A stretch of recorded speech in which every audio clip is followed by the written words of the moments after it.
Vidyakumar IS Academy Institute for your success. Are you preparing for TNPSC Group 1 exams? Here's your roadmap to success with the MPCM Batch 2025 course features. Before prelims, get access to mains class videos, over 250 plus hours, 14 books based on the latest TNPSC syllabus, a robust testing schedule, 36 daily tests, 9 weekly tests, and 6 revision tests, plus 86 hours of discussion videos with standard TNPSC questions. For prelims, the journey continues with 240 plus hours of prelims class videos and 11 updated books. Intensive testing, 80 daily tests, 12 weekly tests, 8 revision tests, 2 mock exams, and 64 hours of discussion videos. And for the final stretch, after prelims, 100 plus hours of mains class videos, 45 daily tests, 9 weekly tests, 6 revision tests, a full mock, and 90 hours of discussion videos. Classes start February 2025. Admissions are now open. Let Vijayakumar's expert guidance pave your path to success. Enroll today and make your dream a reality. So daily tests வந்து இன்னைக்கு 7 okay டே 7 வரணும். Unit 1 போட்டாங்க. Fertiliser and பெஸ்டிசைட்ஸ்ல இருந்து questions வந்து கேட்டிருப்பாங்க. இதுக்கு முன்னாடி நடந்ததுல இருந்தும் क्वेश्चन வந்து கேட்டிருப்பாங்க வந்து. Okay. Abisha Praveena Ravi first rank, Abisha first rank, Divya Bharathi second rank, டிட்டி second rank, Akshaya second rank, Nandhini third rank, Sathya third rank, Manikandan third rank. Okay. ஆஃப்லைன்ல எல்லாரும் போட்டீங்கன்னா டெஸ்ட் போட்டாச்சு. வந்துச்சா? பேர் அபிஷாவா சத்யாவா? ஓகே, அடக்கமா இருக்கீங்க, சொல்லாதீங்கன்னு சொல்லிட்டு. சத்யாவா? Okay, super. வந்து ஓகே ஃப்ரெண்ட், வந்து ஆன்லைன்ல எல்லாரும் டெஸ்ட் போட்டிருப்பீங்கன்னு நினைக்கிறேன். வந்து வழக்கமா அந்த நம்பர்ஸ் வந்து இன்னும் எனக்கு வந்து கனெக்ட் பண்ணோம்னா வர மாட்டேங்குது. 66 வந்துருச்சு, இன்னைக்கு வந்துருச்சு. ஓகே ஓகே ஃப்ரெண்ட், ரிவிஷன் பண்ணீங்களா? பண்ணியாச்சு. ஓகே, நீங்க வந்து ரிவிஷன் பண்ணீங்கன்னாவே கான்ஃபிடென்ட் வந்துடும். வந்து டெய்லி நம்ம ரிவைஸ் பண்ண என்ன ஆகுனா, கண்டிப்பா இந்த எக்ஸாம் பாஸ் பண்ண போறோம், கண்டிப்பா நம்ம வந்து டெப்டி கலெக்டர் ஆக போறோம், டிஎஸ்பி ஆக போறோம்னு சொல்லிட்டு ஒரு முடிவே பண்ணிடலாம். வந்து இது இன்னும் 100% எப்போ நமக்கு 100% நம்ம வந்து குரூப் 1 ஆஃபீஸர் அப்படின்னு எப்போ தோணும்னா, டெஸ்ட் ப்ராக்டிஸ் பண்ணும்போது தோண ஆரம்பிச்சிடும். வந்து நம்ம நல்லா ரிவைஸ் பண்ணிட்டு அது ஒரு டெஸ்ட் போட்டுட்டா என்ன ஆகும்னா, அவ்வளவுதான், முடிவு பண்ணிடலாம் இந்த வருஷம் நமக்கு சர்வீஸ் இருக்கு அப்படின்னு சொல்லிட்டு. வந்து எப்போ நமக்கு வந்து டவுட் இருந்துகிட்டே இருக்கும்னா, சரியா ரிவைஸ் பண்ணலன்னா டவுட் இருக்கும், டெஸ்ட் போடலைன்னா டவுட் இருக்கும். இது ரெண்டும் பண்ணும்போது என்ன ஆகும்னா, டிஎன்பிசி என்ன வேலை கொடுக்குறது, நானே முடிவு பண்ணிட்டேன், எனக்கு வந்து கன்ஃபார்ம் அப்படின்ற மாதிரி நம்ம வந்து ஒரு முடிவே பண்ணிடலாம். ஸோ அந்த மாதிரி பண்ணிட வேண்டியதான். வந்து இன்னைக்கு மார்னிங் கூட வாக்கிங் போகும்போது கவுன்சிலிங் போகிற ஒரு ஸ்டூடெண்ட்டை பார்த்தேன் ஆப்போசிட்ல. வந்து பார்த்துட்டு பேசின போஸ்டிங் எடுக்க தான் போயிட்டு இருக்காங்க. வந்து குரூப் 4ல வந்து பார்த்துட்டு என்ன டிபார்ட்மெண்ட் எடுக்கலாம், எதை சூஸ் பண்ணலாம் அப்படின்னு சொல்லிட்டு வந்து பார்த்தீங்கன்னா ஏகப்பட்ட குழப்பம். எங்கன்னா குரூப் 4ல நிறைய இருக்கு டிபார்ட்மெண்ட், பட் குரூப் 1ல வந்து கம்மி தான், குரூப் 2ல ஓரளவுக்கு இருக்கு. வந்து ஸோ நம்ம அப்போ வரும்போது எந்த டிபார்ட்மெண்ட் சூஸ் பண்ணால் கரெக்டாக இருக்கும், நிறைய விஷயம் இருக்கு இதில் பேசுறதுக்கு. இப்போ கவுன்சிலிங் போகிறதுக்கு முன்னாடி கண்டிப்பாக டிசைட் பண்ணணும். வந்து இப்போ என்னோட ஃப்ரெண்ட் எல்லாம் வந்து பார்த்தீங்கன்னா ஏதோ ஒரு இதில் வந்து எக்ஸ்டர்னல் அஃபேர்ஸ் மினிஸ்ட்ரியில் போய் ஒர்க் பண்ணலாம்னு நினச்சி பாஸ்போர்ட் ஆஃபீஸ் எடுத்ததுக்கு அப்புறம் தான் தெரியும் வந்து பார்த்தீங்கன்னா எஸ்எஸ்சியில் சொல்கிறேன். வந்து பாஸ்போர்ட் ஆஃபீஸ் அப்படின்றது எக்ஸ்டர்னல் அஃபேர்ஸ் மினிஸ்ட்ரியில ஒரு விங்கு தான். ஆனா அதுல வந்து எம்பசிக்கெல்லாம் போக முடியாது வெளியே, கடைசி வரையும் வந்து இந்தியாவில் பாஸ்போர்ட் ஆஃபீஸ் தான் ஒர்க் பண்ணணும்னு சொல்லிட்டு வந்து. ஸோ அந்த மாதிரி ஆப்ஷன் இருந்தது, இன்கம் டேக்ஸ் இருந்தது, அதெல்லாம் விட்டுட்டாப்ல. வந்து டாப் மோஸ்ட் போஸ்ட் எடுத்தாப்ல, எடுக்கும்போது இப்போ சூப்பரண்டா இருக்காரு, இன்னும் சொல்லி புலம்பிட்டு இருப்பாரு, நான் வந்து இன்கம் டேக்ஸ் எடுத்திருந்தா கரெக்டா இருந்திருக்கும் அப்படின்னு சொல்லிட்டு. அதனால யார்கிட்டயுமே பேசாம, நம்ம டிஸ்கஷனே பண்ணாம நம்மளா ஏதாவது ஒரு கற்பனை பண்ணிட்டு போய் எடுத்துட்டோம் அப்படின்னு என்ன ஆயிடும்னா வம்பா போயிடும். வந்து போனதுக்கு அப்புறம் அந்த டிபார்ட்மெண்ட் பிடிக்காம, அந்த வேலை பிடிக்காம, அதுவே நமக்கு ஒரு ஸ்ட்ரெஸ்ஸா வந்துடும். அதனால முடிஞ்ச வரையும் எல்லாருக்கிட்டையும் டிஸ்கஸ் பண்ணணும். அதே மாதிரி நீங்க கவுன்சிலிங் போகும்போதும் வந்து பாத்தீங்கன்னா கண்டிப்பா எங்கிட்ட பேசலாம் போறீங்க. அப்படி பேசுனீங்க அப்படின்னா வந்து பாத்தீங்கன்னா நம்ம என்னன்னு முடிவு பண்ணிடலாம். ஏன்னா நிறைய விஷயம் இருக்கு இதுல பேசுறதுக்கு. ஒண்ணு நம்ம ஏஜ் ஃபேக்டர், அடுத்து எக்ஸாம் படிக்க போறோமா, இல்ல அடுத்து எனக்கு ப்ரொமோஷன் வேணுமா, இல்ல டிஸ்ட்ரிக்ட் வேணுமா, அடுத்து நான் மேரேஜ் பண்ண போறேன், இந்த டிஸ்ட்ரிக்ட்ல எனக்கு வேணும், இல்ல சென்னையில வந்து நான் செட்டில் ஆகலான்னு இருக்கேன் அப்படின்னு சொல்லிட்டு இந்த மாதிரி இருக்கு. ஏன்னா இது நம்ம அடுத்து 30-40 வருஷம் என்னவா இருக்க போறோம், எந்த டிபார்ட்மெண்ட்ல இருக்க போறோம், எப்படி இருக்க போறோம் டிசைட் பண்ணக்கூடிய ஒண்ணு. வந்து பட் டெப்டி கலெக்டர் டிஎஸ்பினா அவ்வளவுதான், சூஸ் பண்ணியாச்சு, அதுக்கப்புறம் அதுல அப்படியே ப்ரொமோஷன் போகும். பட் நம்ம இதுக்கு கீழே குரூப் 4 குரூப் 2A அப்படின்னு போகும்போது வந்து பாத்தீங்கன்னா அதுல டிபார்ட்மெண்ட் ரொம்ப முக்கியம் வந்து.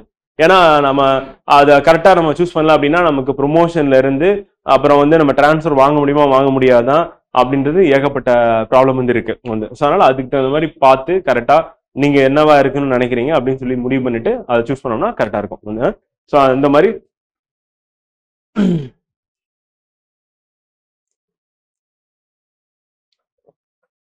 Friend agri insurance corporation exam பத்தி தெரியல ஃப்ரெண்ட் வந்து. தெரியல, வேணா நான் பார்த்துட்டு வேணா வந்து சொல்றேன், கண்டிப்பா சொல்றேன். ஓகே. சின்ன சின்ன விஷயத்துக்காக என்ன பண்ணுவாங்கன்னா திருப்பி எக்ஸாம் உட்காந்து படிச்சுட்டு திருப்பி குரூப் 4ல இன்னொரு வேலை எடுப்பாங்க. குரூப் 2ல அப்படிதான் ஒருத்தர் என்ன பண்றாரு, போலீஸ் டிபார்ட்மெண்ட்ல வந்து அசிஸ்டண்டா போய் ஜாயின் பண்ணிட்டாரு வந்து. போய் ஜாயின் பண்ணிட்டா என்ன பண்ணுன்னா அவரு அசிஸ்டன்ட். ஆனா அங்க போலீஸ் டிபார்ட்மெண்ட்ல இருக்கிறதுனால எஸ்பி வரும்போது டிஎஸ்பி வரும்போது இன்ச்சு சல்யூட் அடிக்கணும். இவங்க யூனிஃபார்ம் சர்வீஸ் கிடையாது, மினிஸ்ட்ரியல் சர்வீஸ் வந்து. அங்க போயிட்டு பார்த்துட்டு வேலையும் டைட்டா இருக்குன்னு சொல்லிட்டு திருப்பியும் அதே குரூப் 2 எழுதி திருப்பி அசிஸ்டண்டா மாறி வேற ஒரு டிபார்ட்மெண்ட்டுக்கு மாறிட்டார் வந்து.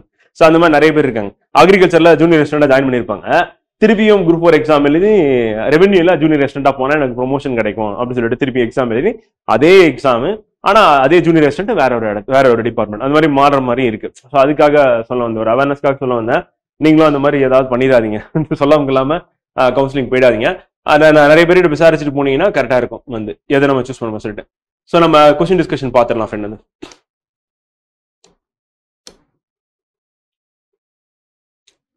நம்ம நேற்று பார்த்த டாபிக் என்ன அப்படின்னு பார்த்தீங்கன்னா பெட்ரோலியம் ப்ராடக்ட்ஸ், ஃபெர்டிலைசர், பெஸ்டிசைட்ஸ் வந்து. ஸோ அதுல இருந்து தான் டெஸ்ட் எழுதிருப்பீங்க, போட்டிருப்பீங்கன்னு நினைக்கிறேன் வந்து. ஒரு சில கொஸ்டின் மட்டும் புதுசா இருந்திருக்கும். வழக்கமா சொல்றதுதான், புதுசா நம்ம எதை பார்த்தாலும் உடனே என்ன பண்ணிடணும், எழுதிடணும். புக்ல போயிட்டு கடற்கன்னு எழுதிட்டு அடுத்து ரிவைஸ் பண்ணும்போதெல்லாம் அது சேர்த்து சேர்த்து ரிவைஸ் பண்றது அப்படின்றதான் முக்கியம். நிறைய நம்ம மெட்டீரியல் தேடி போகக்கூடாது. நம்ம ஏதாவது ஒரு நீங்க ஃப்ரெண்டு கிட்ட டிஸ்கஸ் பண்றீங்க, இல்ல ஏதாவது டெஸ்ட் கொஸ்டின் பேப்பர் பாக்குறீங்க, புதுசா ஒரு கொஸ்டின் பாக்குறீங்க, பாத்தீங்கன்னா அந்த கொஸ்டின் இம்பார்ட்டன்ட் தோணுச்சுன்னா எழுதணும். தேவையில்லாம கேட்டிருக்காங்கன்னு சொல்லிட்டு அதையும் எடுத்து நோட் பண்ணிக்கிறேன் அப்படின்னு சொல்லி அந்த மாதிரி பண்ணிடக்கூடாது வந்து. நமக்கு தேவையில்லை அப்படின்னா வந்து மோஸ்ட்லி எக்ஸாமுக்கு வராது. உண்மை இதுதான் வந்து. நம்ம ரிவைஸ் பண்ணாலும் தான் நம்ம எக்ஸாம்ல ஆன்சர் பண்ண முடியாம போயிருது. நம்ம நிறைய நோட்ஸ் எடுக்காதனால நம்ம வந்து ஆன்சர் பண்ண முடியாம போறதுன்றது தப்பு வந்து. நம்ம நிறைய படிக்காதனால நம்ம எக்ஸாம் ஃபெயில் ஆகுது கிடையாது, நம்ம நல்லா ரிவைஸ் பண்ணாதனால தான் எக்ஸாம் வந்து ஃபெயில் ஆகுறாங்க அப்படின்றத வந்து நம்ம புரிஞ்சுக்கணும். அதே மாதிரி டெஸ்ட் ப்ராக்டிஸ் பண்ணாதனால டைம் மேனேஜ்மெண்ட் கரெக்டாக நம்ம பண்ண மாட்டோம். இந்த ரெண்டு விஷயத்தினால தான் நமக்கு எக்ஸாம் வந்து பார்த்தீங்கன்னா மார்க் அதிகமாக வராமல் போறதுக்கான காரணமா இருக்கு அப்படி பார்க்கணும். நம்ம தப்பான ஒரு புரிதல் என்ன பண்றோம்னா நிறைய மெட்டீரியல் நம்ம நிறைய கேதர் பண்ணி நிறைய நம்ம நோட்ஸ் எடுத்தோம், நிறைய படிச்சோம் அப்படின்னா வந்து அப்பயும் பாஸ் பண்ண முடியாது. ஸோ அதனால அது சரியான புரிதல் வந்து நமக்கு வேணும். பின்னொரு எது பெட்ரோலிய பொருள் அல்ல வந்து, which are the following is not a petroleum product அப்படின்றதான் ஃபர்ஸ்ட் கொஸ்டின் வந்து. ஃபர்ஸ்ட் கொஸ்டின்ல ஸோ டீசல், கேசோலின், ப்ரோபேன் அப்படி சொல்லி பாக்குறோம் வந்து. அண்ட் எத்தனால் அப்படின்றது நமக்கு தெரியும் எங்க இருந்து வருது, இந்த பயோஃபியூல் அப்படின்னு நம்ம பாக்குறோம் வந்து எத்தனால் அப்படின்றது. ஸோ அப்போ பெட்ரோலியத்துல இது வராது அப்படி சொல்லி பாக்குறோம் வந்து. ஸோ ஆன்சர் என்ன வரும் அப்படின்னா டி அப்படி சொல்லி பாக்குறோம் வந்து.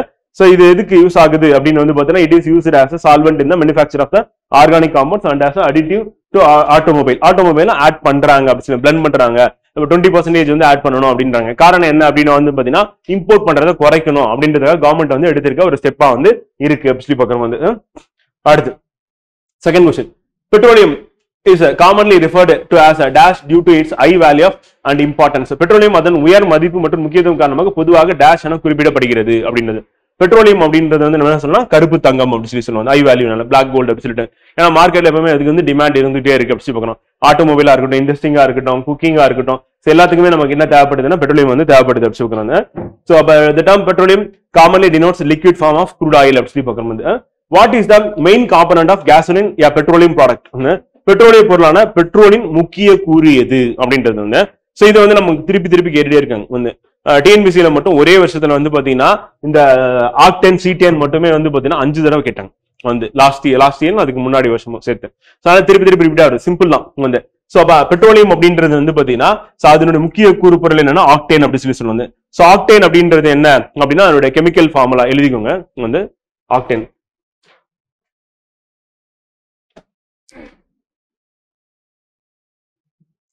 ஒரு நிமிஷம். ஆக்டேன் சிடேன்னா வந்து டீசல் வந்து. டீசல், ஆமா, அது கீழே இருக்க ஆப்ஷன்.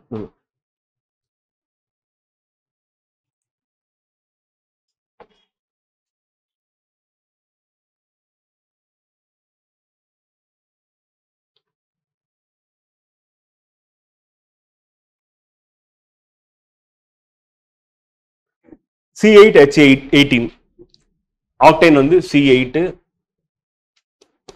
H18. அடுத்து C10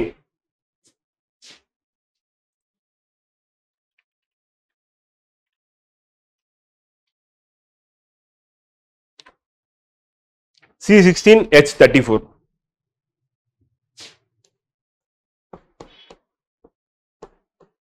ஈத்தேன் வந்து C5 H6. சரி C2 H6 ஆச்சு.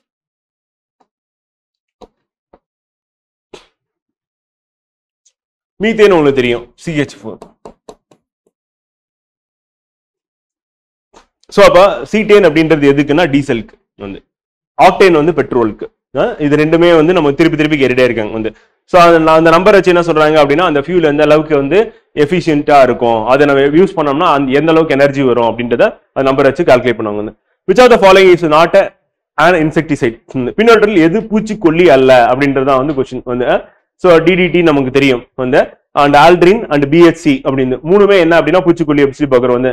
அப்ப சோடியம் ஆர்சனேட் என்ன அப்படின்னு வந்து பாத்தீங்கன்னா ப்ரிசர்வேட்டிவ் யூஸ் ஆகுது, ஆன்டிசெப்டிக்கா யூஸ் ஆகுது, அந்த டையிங் அண்ட் சோப்ஸ்க்கு வந்து யூஸ் ஆகுது அப்படி பார்க்கணும் வந்து.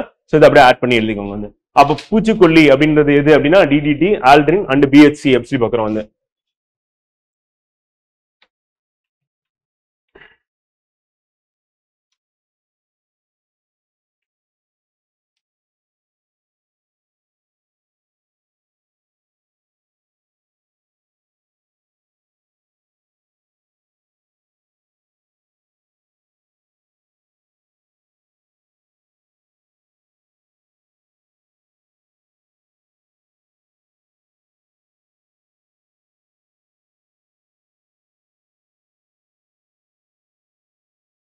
இது பென்சின் ஹெக்ஸாக்ளோரைடு வந்து BHC. ஆல்ட்ரின் வந்து பாத்தீங்கன்னா காட்டன் கிராப்ஸ், சிட்ரஸ் கிராப்ஸ் இருக்குன்னா ஸோ அதுக்கு வந்து பாத்தீங்கன்னா யூஸ் பண்றாங்க. ஆனா மோஸ்ட் ஆஃப் த கண்ட்ரீஸ்ல பேன் பண்ணிருக்காங்க ஆல்ட்ரின் வந்து.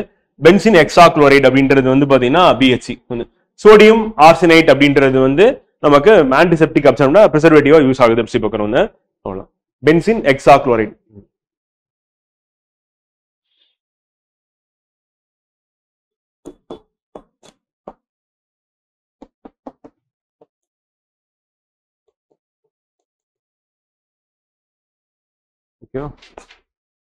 அடுத்து ஐடென்டிஃபை இன்கரெக்ட் ஸ்டேட்மென்ட், தவறானதை தேர்வு செய்க வந்து. நார்ஃபோர்மைடு ராட்டிசைடு வந்து, நார்ஃபோர்மைடு அப்படின்னு எலிக்கொல்லி, அண்ட் கார்போஃபுராம் வந்து பார்த்தீங்கன்னா நிமாட்டிசைடு வந்து. கார்போஃபுராம்னு நூற்புழு கொல்லி, அண்ட் போடாக்ஸ் மிக்சர் அப்படின்றது ராட்டிசைடு எலிக்கொல்லின்னு கொடுத்துருக்காங்க வந்து. நம்ம போடாக்ஸ் மிக்சர் அப்படின்னு நம்ம பார்த்தோம், ஃபங்கிசைடு அப்படின்னு நம்ம ஏற்கனவே பார்த்தோம் வந்து. ஸோ அப்போ 3 மட்டும் தான் ராங் அப்படி பார்க்குறோம், மீதி எல்லாம் கரெக்டாக வந்து.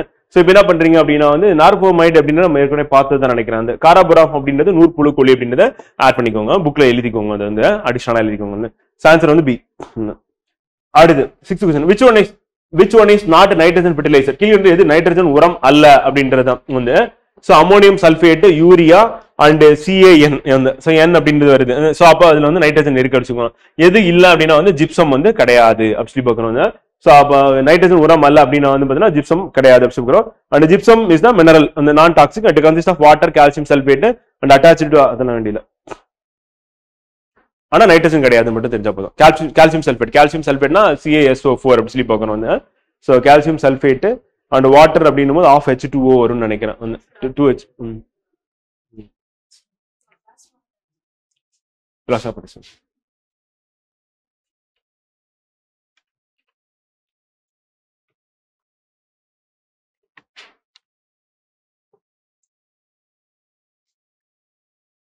H2O, sorry, 2H2O, CaSO4 2H2O gypsum.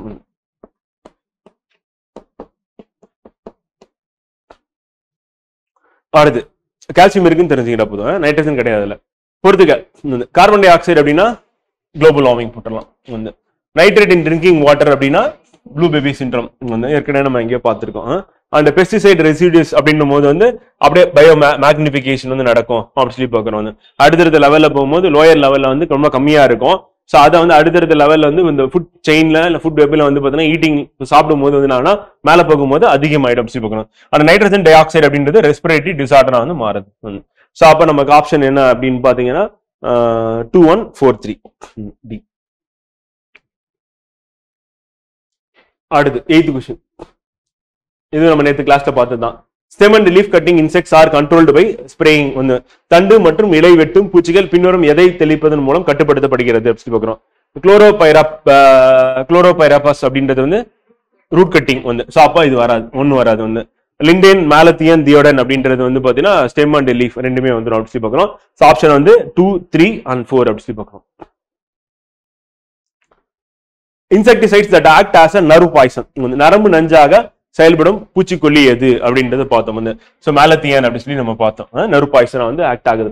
9th direct answer. அதேதான். ஸோ இதுல என்ன இருக்கு அப்படின்னா வந்து ஆர்கனோபாஸ்பேட் அப்படின்றது வந்து இருக்கு அப்படி சொல்லி பார்க்கிறோம். பொதுவாக பயன்படுத்தினா ஆர்கனோபாஸ்பேட் பூச்சிக்கொல்லி ஆகும் அப்படி சொல்லி பார்க்கிறோம். மேலத்தியான்ல இருக்கிறது என்ன அப்படின்னா ஆர்கனோபாஸ்பேட் அப்படின்றத எழுதிக்கோங்க அடிஷனலா. இஸ் an ஆர்கனோபாஸ்பேட் இன்செக்டிசைடு அப்படின்னு.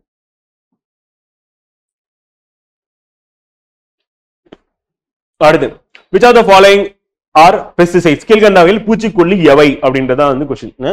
எது வந்து பூச்சிக்கொல்லி அப்படின்னு கேட்டிருக்காங்க வந்து.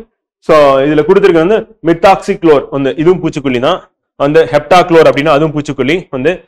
கேமாக்சின் அப்படின்றது பூச்சிக்கொல்லி. ஃபெரோமோன் அப்படின்றது என்ன அப்படின்னு வந்து பாத்தீங்கன்னா அது செக்ரிகேட் ஆகக்கூடியது வந்து. இது என்ன பண்ணும் அப்படின்னா வார்ன் பண்ணும். இப்போ பிரிடேட்டர் ஏதாவது ஒன்று இருக்கு அட்டாக் பண்ணதுன்னா வார்ன் பண்ணும். இல்ல ஃபுட் இங்க இருக்கு அப்படின்னா வந்து பாத்தீங்கன்னா அந்த இன்ஃபர்மேஷனை கொடுக்கும் வந்து. ஸோ அதே மாதிரி மேட் பண்றதுக்காக என்ன பண்ணணும்னா இதை வந்து சுரக்கும் அப்படி சொல்லி பார்க்கணும். பெரோமோன் அப்படின்றது வந்து. ஸோ அப்புறம் வந்து இது செக்ரிகேட்டரி சப்ஸ்டான்ஸ் அப்படி சொல்லி பார்க்கணும். அது என்ன கிடையாதுன்னா பூச்சிக்கொல்லி கிடையாது அப்படி பார்க்கணும். அப்ப segregated or excreted chemical factor அப்படி சொல்லி பார்க்கணும். ஸோ அந்த கெமிக்கல் அப்படின்றது என்னன்னா இன்ஃபர்மேஷனை மற்ற பூச்சிக்கு வந்து சொல்லக்கூடியதா வந்து இருக்கும் வந்து. இப்போ அதனுடைய பிரிடேட்டர் வந்தாலும் வார்ன் பண்ணிக்கும். ஃபுட் இங்க இருக்கு அப்படின்னாலும் அந்த மெசேஜ் வந்து மற்றதுக்கு சொல்லும். அந்த கெமிக்கல் என்ன ஆகும் அப்படின்னா வந்து மற்றது வந்து அந்த இன்ஃபர்மேஷனை கேதர் பண்ணிட்டு போகும். ஸோ அதுக்காக யூஸ் ஆகும். ஸோ அப்போ அது என்ன கிடையாதுன்னா இன்செக்டிசைடு வராது அப்படி சொல்லணும். ஆன்சர் வந்து பாத்தீங்கன்னா 2, 3, 4 சாரி 1, 2, 3 கடைசியாக ஃபெரோமோன் இருக்கு. ஆமா 1, 2, 3 பி. அடுத்து மேட்ச் தி ஃபாலோயிங் பொறுத்துக்க. பயோ ஃபெர்டிலைசர் அப்படின்னா உயிரி உரங்கள் அப்படின்னு நம்ம எதை சொல்லலாம்? பாசியை சொல்லலாம். மிக்ஸ்டு ஃபெர்டிலைசர் கலப்புரம் NPK வந்து. அண்ட் ஆர்கானிக் நைட்ரஜன் ஃபெர்டிலைசர் வந்து ஆயில் கேக் இருக்கிற ஆப்ஷன்ல இதுதான். ஆயில் கேக் வந்து கரிம நைட்ரஜன் உரங்கள் அப்படின்னும் போது. காம்ப்ளெக்ஸ் ஃபெர்டிலைசர்னா DAP டை அம்மோனியம் பாஸ்பேட் அப்படி சொல்லுவோம். DAP சொல்லிட்டு இது வந்து நம்ம வந்து நியூட்ரிஷன் அப்படின்னு ஒரு டாபிக் பார்ப்போம். ஸோ அந்த இடத்துல வந்து பார்த்தீங்கன்னா DAP பத்தி நம்ம அங்க பார்க்க தான் போறோம். ஸோ அங்க அகைன் நம்ம பார்த்துறோம். ஆன்சர் வந்து 3, 2, 1, 4 அப்படி சொல்லி பார்க்கணும். அடுத்து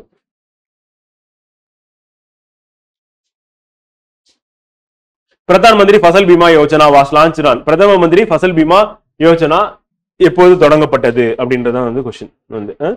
ஸோ இந்த மாதிரி ஸ்கீம் இருக்கு அப்படின்னா டேட்டும் கேட்கறதுக்கான சான்சஸ் இருக்கு. ஏன்னா இப்போ திருப்பியும் கரண்டா வந்து பாத்தீங்கன்னா இப்போ பட்ஜெட் வரப்போது திருப்பி அகைன் இதை பத்தி டிஸ்கஸ் பண்ண தான் போறாங்க வந்து. ஸோ ஃபசல் பீமா யோஜனா அப்படின்றது வந்து பாத்தீங்கன்னா கிராப் இன்சூரன்ஸ் தான். ஸோ 18 February 2016 வந்து பாத்தீங்கன்னா இது வந்து கொண்டு வந்தாங்க அப்படி சொல்லி பார்க்கணும். Under the scheme, the central government provides insurance cover and financial assistance to farmers அப்படி சொல்லி பார்க்கணும். இந்த திட்டத்தின் கீழ் மத்திய அரசு விவசாயிகளுக்கு காப்பீடு மற்றும் நிதி உதவி வழங்குது. இப்போ ஃபிளட் வருது, டவுட் வருதுன்னா என்ன பண்றாங்க? ஃபார்மர்ஸ் வந்து யார நிவாரணம் கேட்கறாங்க? கவர்மெண்ட் தான் கேட்கறாங்க. ஸோ கவர்மெண்ட் வந்து இதுல கவர்மெண்ட் வந்து தேவையில்லாத ஒரு பர்டனா வந்து கவர்மெண்ட் வந்து மாறுது. அப்ப கவர்மெண்ட் என்ன நினைக்கிறாங்க அப்படின்னா வந்து இன்சூரன்ஸ் இருந்தது அப்படின்னா flood, drought, pest attack, fire அப்படின்னு வந்தாலும் நீங்க கிளைம் பண்ணிக்கலாம் வந்து. ஸோ அப்ப என்னன்னா பிரைவேட் செக்டார் கிட்ட கொடுத்துடலாம் அப்படின்றது. இப்ப எக்ஸாம்பிள் வந்து பாத்தீங்கன்னா இப்ப ஆக்சிடென்ட் ஆகுது இந்த பிரைவேட்டா வந்து, அப்ப கவர்மெண்ட் ஏதாவது சப்போர்ட் பண்றாங்கன்னா கிடையாது. இன்கேஸ் வந்து பாத்தீங்கன்னா ஒரு சென்சிட்டிவா இருக்கு. இப்ப எக்ஸாம்பிள் சிவகாசியில வந்து பாத்தீங்கன்னா பட்டாசு தொழிற்சாலையில வந்து விபத்து நடக்குது. அப்ப என்ன பண்ணாங்கன்னா கவர்மெண்ட் வந்து கொடுக்குறாங்க, நிவாரணம் கொடுக்குறாங்க. ஸோ அப்ப இன்சூரன்ஸ் கவர் அப்படின்றது எல்லாருமே எடுத்தே ஆகணும் அப்படின்னு சொல்லி கம்பல்சரியா என்ன பண்றாங்கன்னா அந்த அது தேர்ட் பார்ட்டி இன்சூரன்ஸ் கம்பல்சரி. இப்ப நமக்கு எடுத்துக்கிறோமோ இல்லையோ, இப்ப நான் வண்டி ஓட்டி போயிட்டு இன்னொருத்தருக்கு வந்து ஆபத்தா வந்து முடிஞ்சிருச்சு, அவங்களுக்கு வந்து இன்சூரன்ஸ் வந்து நான் கட்டுற பேமெண்ட்ல இருந்து அவங்களுக்கு போகும். அப்ப எனக்கு நீ கட்டினா கட்டு, கெட்டா கட்டிப்போம். சோ அப்ப அந்த மாதிரி இருக்கு. இப்ப ரூல்ஸ் வந்து பாத்தீங்கன்னா என்ன பண்ணா தேர்ட் பார்ட்டி இன்சூரன்ஸ் அப்படின்றது கம்பல்சரி ஆயிருச்சு. பர்சனல் இன்சூரன்ஸ் அப்படின்றது ஒரு ஆப்ஷனலா வந்து இருக்கு அப்படி பார்க்கணும். சோ அப்ப கவர்மெண்ட் என்ன பண்ணாங்கன்னா இனிஷியலா ஃபார்மர்ஸ் வந்து ஒத்துக்கவே இல்லை. அதனால கவர்மெண்ட் என்ன பண்ணிட்டாங்கன்னா 98% நான் பிரீமியம் பே பண்ணிடுறேன், 2% மட்டும் நீங்க கட்டு. அப்ப இனிஷியலா ஆரம்பிக்கும் போது கவர்மெண்ட் இனிஷியேட்டிவ், கவர்மெண்டே ஃபார்மர்ஸ் வந்து அந்த இன்சூரன்ஸ் வந்து அந்த செட்டப்குள்ள கொண்டு வந்துருவோம், அதுக்கப்புறம் ஃபார்மர்ஸை பே பண்ண வச்சிருவோம் அப்படின்றதுக்காக ஆரம்பிச்சது வந்து. இப்ப ஸ்டில் வந்து கவர்மெண்ட் தான் பே பண்ணிட்டு இருக்காங்க வந்து. சோ அது மூலியமா வந்து பாத்தீங்கன்னா நிவாரணம் வந்து கொடுக்கலாம் அப்படின்றது கவர்மெண்டோட பிளானா இருக்கு வந்து. அடுத்து the time it takes for sunlight to reach the earth is சூரிய ஒளி பூமியை சென்றடைய எடுக்கும் நேரம் எவ்வளவு எல்லாமே இந்த கிளாஸ் சொல்லியிருந்தேன் 500 செகண்ட் வரும் 8 minutes 20 seconds வரும் இல்லை 8.3 minutes வரும் வந்து ஸோ இதுல வந்து நமக்கு இந்த ரெண்டுமே வந்து ஆல்ரெடி குரூப் 1ல கேள்வியா கேட்டிருக்காங்க வந்து கொஸ்டினா வந்திருக்கு எல்லாமே ஒண்ணுதான் the time it takes for the solar system to complete one orbit around the Milky Way galaxy வந்து சூரிய குடும்பம் பால்வெளி திரளை முழுமையாக சுற்றி வர ஆகும் காலம் எவ்வளவு அப்படின்னா 230 million years அப்படி சொல்லி பார்க்கிறோம் 230 மில்லியன் வருடங்கள் இதுதான் என்ன சொல்லுவோம் 1 காஸ்மிக் இயர் அப்படி சொல்லி சொல்லுவோம் எவ்வளவு ஸ்பீட்ல வந்து சுத்தி வந்துட்டு இருக்கு 225 ஆப்ஷன் இல்லையா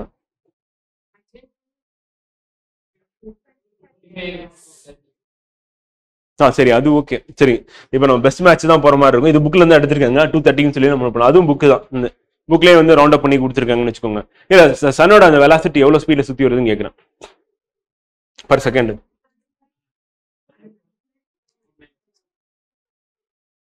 250 கிலோமீட்டர் பர் செகண்ட் அப்படின்ற ஸ்பீட்ல சன் வந்து என்ன பண்ணா கேலக்டி சென்டர் சுத்தி வந்துட்டு இருக்கு இது டோட்டலா கவர் பண்றதுக்கு வந்து பாத்தீங்கன்னா நீங்க சொன்ன 225 மில்லியன் இயர்ஸ் வந்து பாத்தீங்கன்னா ஆகும் அப்படி இல்லைன்னா 230 வந்து இதுவும் புக்ல இருந்து எடுத்திருக்காங்க ஸோ அதனால இதையும் அப்படி நம்ம நோட் பண்ணிக்கலாம் ஸோ அந்த இடத்துல போயிட்டு நேச்சர் ஆஃப் யூனிவர்ஸ் டாபிக்ல போயிட்டு எழுதிக்கோங்க அது